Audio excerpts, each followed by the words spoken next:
नमस्कार. लक्षवेधीमध्ये आपल्या सगळ्यांचं स्वागत. मी प्रसाद काथे.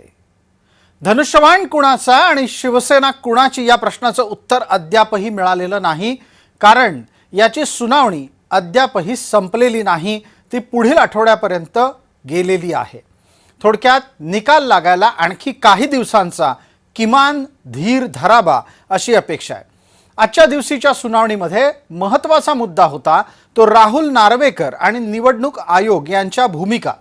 कपिल सिब्बल यांनी उद्धव ठाकरेंच्या वतीनं युक्तिवाद करत असताना या संदर्भातल्या आपल्या बाजूला अधिक बळकट करण्यासाठी राहुल नार्वेकर आणि निवडणूक आयोगानं घेतलेल्या निर्णयांवर थेट आक्षेप घेतले. निवडणूक आयोगानं शिवसेना हे नाव शिंदेंना दिलं. धनुष्यबाण सुद्धा शिंदेंनाच मिळाला. परिणामस्वरूप जे काही घडलंय ते चुकीचं आहे असं सांगण्यासाठी सिब्बल अजिबात कचरले नाहीत. कपिल सिब्बल यांनी एकनाथ शिंदेंना न्याय मिळवून देणाऱ्या कथित निकालाला आपल्या पद्धतीनं युक्तिवादाच्या माध्यमातून विरोध केला. न्यायालयामध्ये ही सगळी भूमिका मांडली जात असताना न्यायालयानं दिलेले संकेतही महत्त्वाचे ठरतात.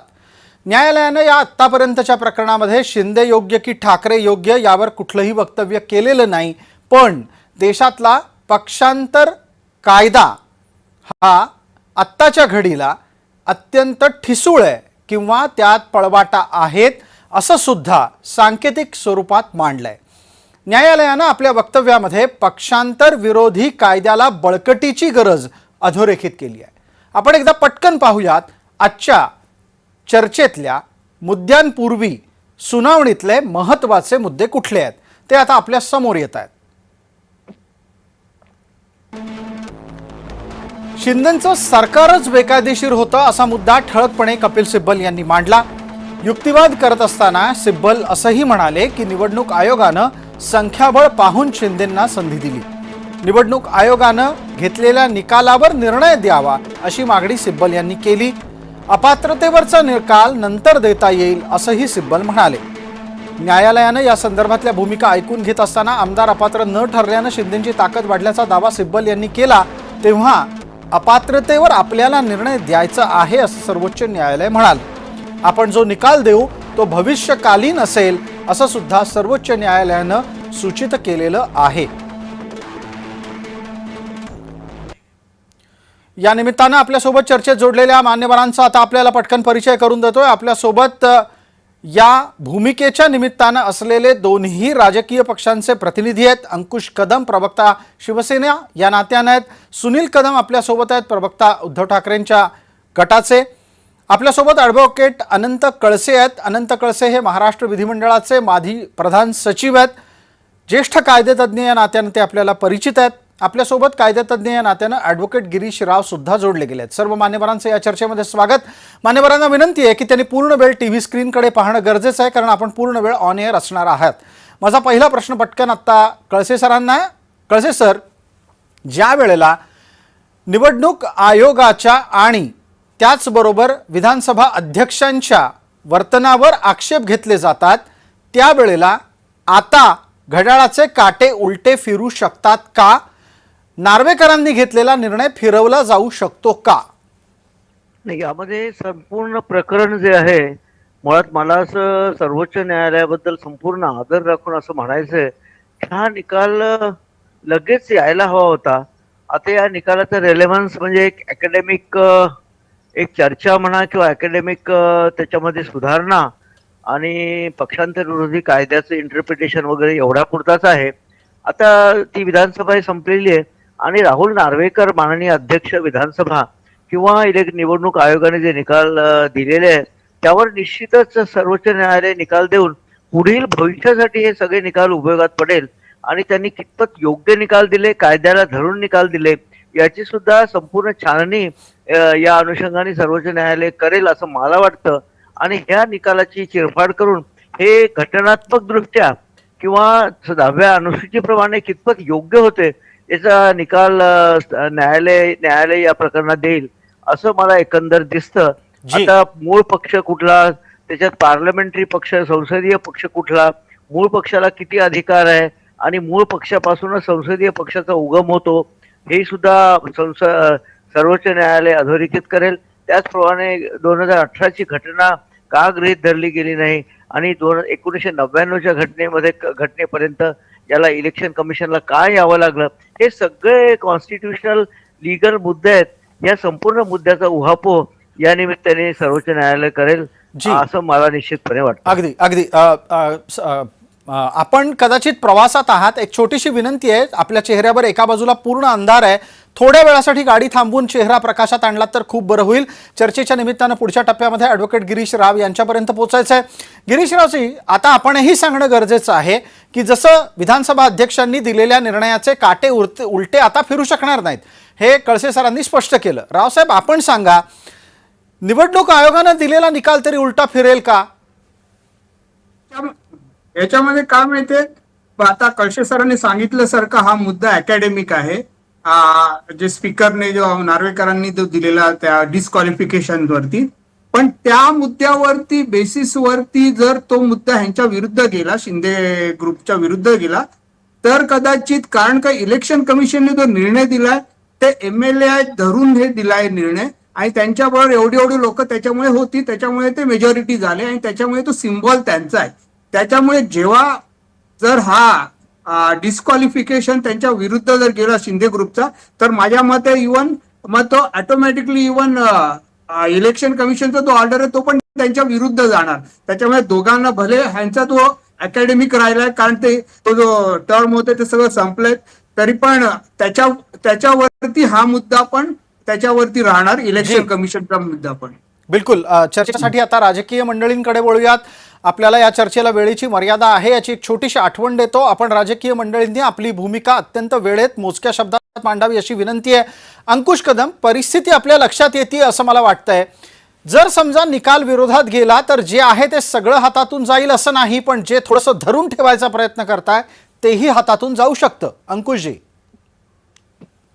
असा जी महत्वाचा मुद्दा हा आहे की कायद्याने 1968च्या परिच्छेद 15 नुसार मान्यता प्राप्त पक्षाला फूट पडल्यास त्या पक्षामध्ये चिन्ह आणि पक्ष कोणाला द्यायचा याचा संपूर्ण अधिकार कायद्याने निवडणूक आयोगाला दिलेला आहे. आणि असं असताना माननीय न्यायालयाने आज ज्या काही या ठिकाणी मत मांडलेलं आहे याच्यामध्ये हे निर्णय नसून मत आहे. बर, असं असताना संपूर्ण याच्यामध्ये मतांतर किंवा एखादी टिप्पणी करणं हे सर्वोच्च न्यायालयाचं किंवा न्यायालयाचा संपूर्ण अधिकार आहे. आपण अंकुश कदम असं म्हणताय की आत्ता इतक्यात कुठल्याही निष्कर्षापर्यंत पोहोचता येणार नाही. मग मला पटकन आता आपल्या सोबत असलेल्या मोदीजींना विचारायचं आहे. सुनील मोदी, आपण सांगा, तुम्ही तरी आत्ता कोणत्याही निष्कर्षावर पोहोचण्याची घाई करताय? तुम्हाला काही भूमिका मांडायच्या आहेत का? तुम्हाला असं वाटतंय न्यायालय ज्या पद्धतीचे संकेत देत आहे त्यामुळे निकालाचं पारडं तुमच्याकडे झुकू शकतं? नमस्कार. नमस्कार. माझ्या मते आम्ही जी भूमिका मांडतोय ती कायदेशीर भूमिका गेले 5 वर्ष मांडतोय. महत्वाचा विषय की 2 निकाल जे आलेले आहेत, एक निवडणूक आयोग आणि नार्वेकर, हे दोन्ही निकाल हे सत्ताधाऱ्यांच्या कंट्रोलमध्ये असणाऱ्या लोकांनी दिलेले निर्णय. आणि आता जे आम्ही सुप्रीम कोर्टात गेलोय ते खऱ्या अर्थानं त्या न्यायालयामध्ये आम्ही मांडलेले मुद्दे, निवडणूक आयोगानं दिलेला निर्णय, नार्वेकरनी दिलेला निर्णय यांची कायदेशीर बाजू तपासली जाते याचा आम्हाला आनंद आहे. कपिल सिब्बल आर्ग्युमेंट करत असताना काउंटर आर्ग्युमेंट जे जज साहेब करत होते त्यानुसार आम्हाला असं वाटतं की आमचा आर्ग्युमेंट किंवा आमचे विचार, आम्ही मांडलेले मुद्दे हे योग्य पद्धतीने आम्ही मांडतोय अशी आम्हाला खात्री वाटते. पण मग एक प्रश्न पटकन घेतो. सुनील मोदीजी, आपण जेव्हा असं म्हणता की आपल्याला आतापर्यंत मिळालेले जे निकाल, जे दोन्ही आपल्या विरोधात गेले आहेत ते सत्ताधाऱ्यांनी दिलेले आहेत, हा तांत्रिकदृष्ट्या मुद्दा बरोबर ठरणार नाही. कारण काहीही झालं तरी विधानसभेचा अध्यक्ष हा स्वाभाविकरित्या सत्ताधारी गटाचा असतो. तुम्ही निवडणूक आयोगालाही सत्ताधाऱ्यांच्या दावणीला बांधताय. नसतं. निवडणूक आयोग हे स्वायत्त संस्था आहे आणि अशा प्रकारे सर्वोच्च न्यायालयाने किंवा कायद्यात निवडणूक आयोगाला जे अधिकार दिले ते निवडणूक आयोगाने वापरलेले आहेत. जी बिलकुल अंकुश कदम, हाच मुद्दा मी विचारलाय. सुनील मोदीजी उत्तर देत आहेत की विधानसभा अध्यक्ष हा का सत्ताधाऱ्यांचा असतो, पण ते निवडणूक आयोगालाही सत्ताधाऱ्यांच्या दावणीला का बांधतायत? हे बघा, साधारणतः सामान्य राजकीय कार्यकर्ता असू दे, सामाजिक कार्यकर्ता असू दे, त्यांच्या मनामध्ये एक प्रश्न आहे. नार्वेकरांनी दिलेल्या निकालामध्ये जे शिंदेच्या बरोबर होते तेही योग्य आहेत आणि उद्धव ठाकरेंच्या बरोबर आहेत तेही योग्य आहेत. अरे कोणाला तरी एकाला ते अपात्र करायला पाहिजे होते ना. दोन्ही गट कसे योग्य आहेत असं जे तुम्ही म्हणताय, हा इथेच मला असं वाटतं की नार्वेकरांनी हा निकाल कायद्याला धरून दिला नाही असं माझं मत आहे. ठीक आहे, आपण असं म्हणता की कोणीतरी एक अपात्र होणं अपेक्षित होतं. अंकुश कदम, दोन्ही गटांचे आमदार हे पात्र ठरतात आणि त्यात सुद्धा एक भूमिका मांडली जाते. हा न्याय असू शकतो का? मी याच मुद्द्यावर नंतर कायदेतज्ञांपर्यंत जाणार आहे. अंकुश कदम, आपण पटकन 30 सेकंदात उत्तर द्या. हा आपल्याला समजून घेतला पाहिजे की शिवसेना हा पक्ष बदलला नसून नेतृत्व बदललेलं आहे आणि नेतृत्व ठरवण्याचा अधिकार निवडणूक आयोग करू शकतं किंवा त्यांचं संख्याबळ, त्यांच्या असणाऱ्या संख्याबळानुसार निवडणूक आयोगाकडे जे केलेली मांडणी आहे, अपात्र करण्याचा अधिकार 100% अध्यक्षांना जरी असला तर तो त्यांचा स्वतंत्र अधिकार आहे. त्याच्यामध्ये असं केलं पाहिजे किंवा न केलं पाहिजे हे सांगू शकत नाही आपण. आणि सगळ्यात महत्वाचं म्हणजे या सर्व प्रकरणामध्ये ज्या पद्धतीनं विधानसभेमध्ये विश्वासदर्शक ठराव मांडण्यात आला, त्यावेळी स्वतः उद्धवजींनी त्या ठिकाणी राजीनामा दिला होता आणि पुन्हा मुख्यमंत्री पदासाठी त्या ठिकाणी कुठलाही पुनर्स्थापित करू शकत नाही. असं असताना आपण एकंदरीत टेक्निकल आणि कायद्याच्या गोष्टी बोलल्या पाहिजेत. ठीक आहे, आपण याच कायद्याच्या गोष्टी बोलल्या पाहिजेत, म्हटल्या पाहिजेत, मांडल्या पाहिजेत असं जेव्हा म्हणता तेव्हा मला अनंत खडसेंना बोलतं करावं असं वाटतं. त्यानंतर गिरीश राव यांच्यापर्यंत पुढच्या प्रश्नासाठी येतो. अनंत खडसे, विधानसभा अध्यक्षांच्या भूमिकेवरचे प्रश्न हे निव्वळ राजकीय हेतूनच आहेत का, की विधानसभा अध्यक्षांनी दोन्ही आमदारांना पात्र करणं आणि एक प्रकारचा निर्णय देणं हे योग्य असतं का?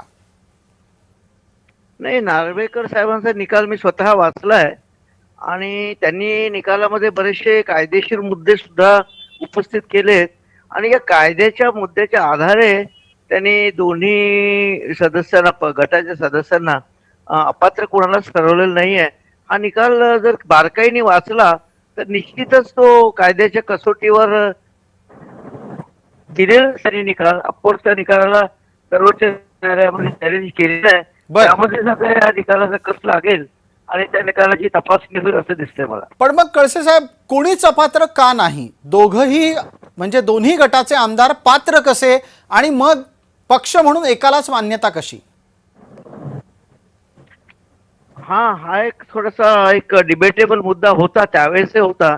आता हा निकाल सध्या माझ्या समोर नाही, त्यामुळे मी त्याचं एक विश्लेषण इथे आता थोडं करणं मला शक्य नाही.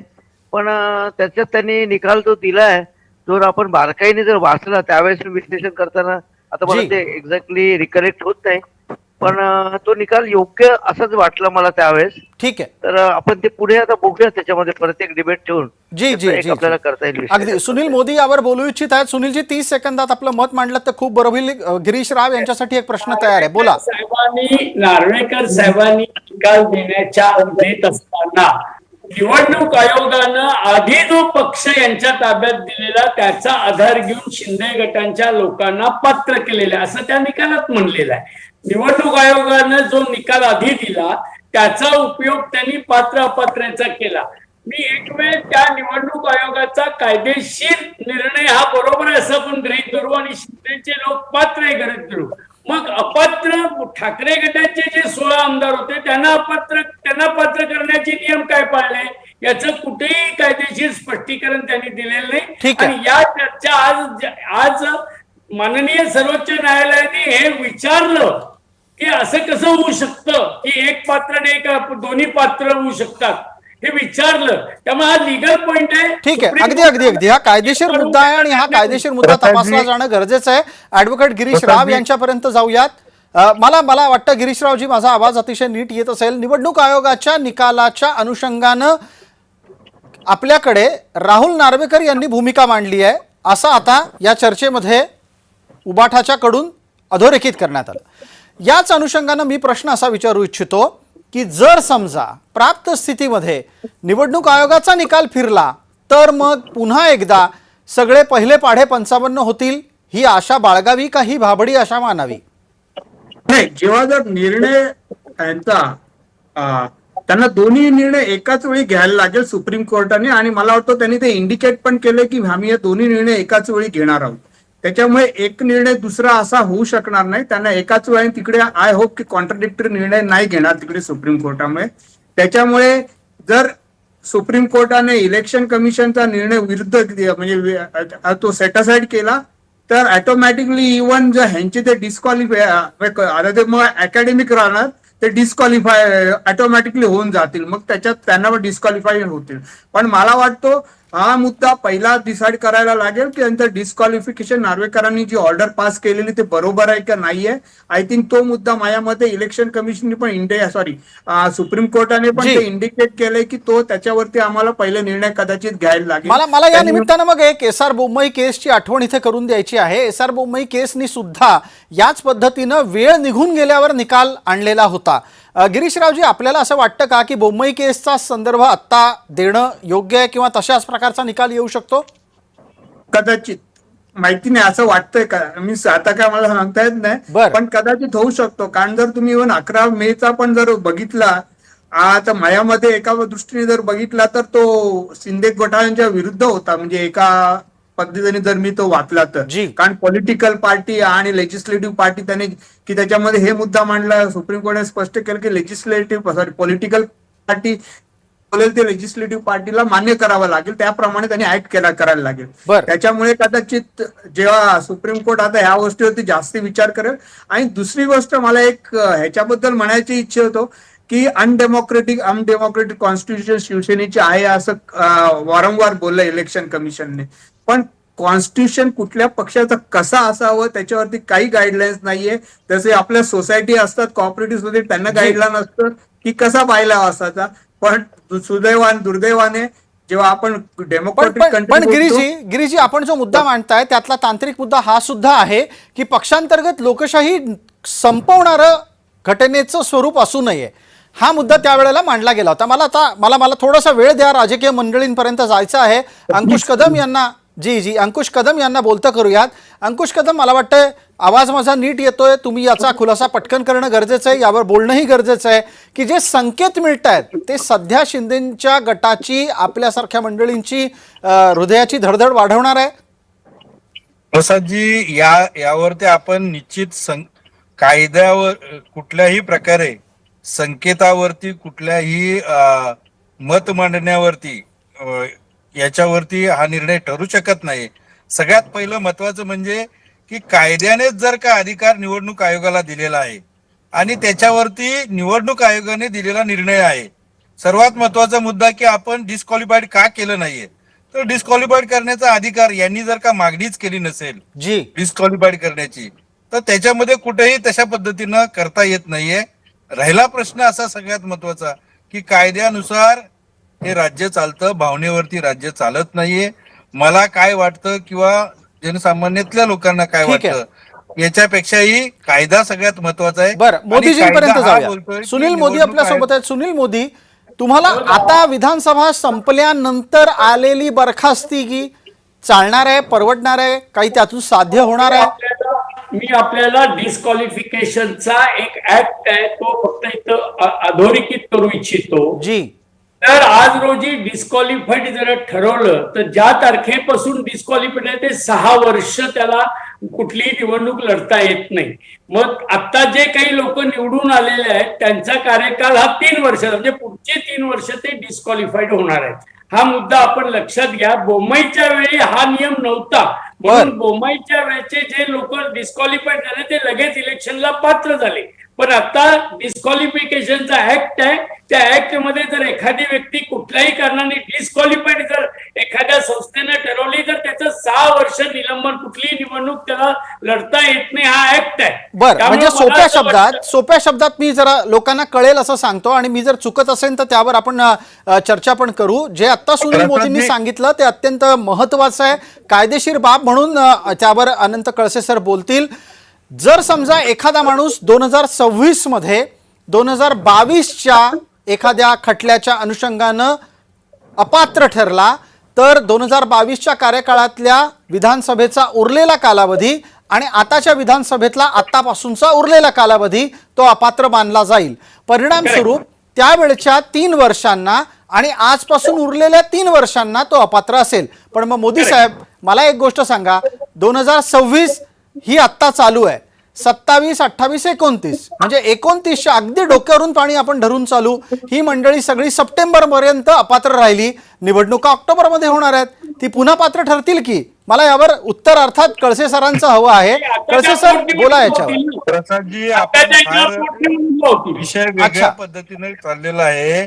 मुळात एक आपण समजलं पाहिजे की आपण जर तरच्या गोष्टीवरती कुठलाही निर्णय ठरू शकत नाहीये. नाही, आणि भावना अंकुशराव मान्य आहे, जर तरवर चर्चा होऊ शकत नाही असं तुम्हाला वाटतं, पण प्राप्त स्थितीमध्ये कायद्याच्या मुद्द्यांचे कीस पाडले जात असताना ही चर्चा अशीच पुढे जाईल.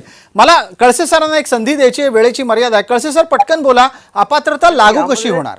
सर यामध्ये जे डिस्क्वालिफिकेशन आता आहे किंवा आता जे डिक्लेअर होईल त्याचा आता काही रेलेव्हन्स राहिला नाही, ती विधानसभा संपलेली आहे. त्यामुळे आता नवीन जे आमदार निवडून आलेले आहेत त्यावेळी डिस्क्वालिफाय झालेले तरी त्यांच्या टर्मवर परिणाम होणार नाही असं मला निश्चितपणे वाटतं. पण मी सुद्धा ही बाब तपासून घेतो, कारण हे पॉलिटिकल डिस्क्वालिफिकेशन आहे किंवा कुठल्या त्या क्रिमिनल कायद्याच्या अंतर्गत हे डिस्क्वालिफिकेशन नाही आहे. त्यामुळे ही जे डिस्क्वालिफिकेशन आहे त्या टर्म पुरतच राहील आणि ती विधानसभा संपलेली आहे. त्यामुळे याचा काही पुढे असा परिणाम होईल असं मला वाटत नाही. अगदी आपण जो तार्किक मुद्दा मांडला त्यावर एक सुनील मोदीजी 30 सेकंदात प्लीज बोला. कायद्याच्या परिशिष्ट 2 मध्ये याचं एक्सप्लेनेशन आहे. ठीक आहे, कळसे सर असं म्हणाले की ते तपासून घेतील. आत्ताच्या घडीला इथे या चर्चेला आलेला नवा आणि महत्वाचा मुद्दा आपल्या सगळ्यांच्या लक्षात आला असेल की सुनील मोदींचा दावा, अर्थात हा उभाठाचा दावा आहे की माणूस एखादा जर अपात्र झाला तर त्याच्या अपात्रतेच्या विधानसभेचा उरलेला कालावधी अधिक त्याच्या विद्यमान विधानसभेचा उरलेला कालावधी मिळून 6 वर्षाची अपात्रता असू शकते. तसं नाहीये, कळसे साहेबांनी सांगितलेलं बरोबर आहे जी, की फक्त तो त्या टर्म पर्यंत असतो, तर त्या टर्म मध्ये पण तो परत इलेक्शन लढून परत येऊ शकतो. बिलकुल बिलकुल. आपण या निमित्तानं अधिक बोलू शकलो असतो, मात्र वेळ मर्यादेमध्ये मला चर्चा आटोपती घ्यायची आहे. आपण सर्व मान्यवर या चर्चेत सहभागी झालात त्याबद्दल आपले मनपूर्वक आभार. नमस्कार. थँक्यू. लक्षवेधीच्या या भागामध्ये तुर्तास इतकंच. आपण पाहत रहा फक्त जय महाराष्ट्र.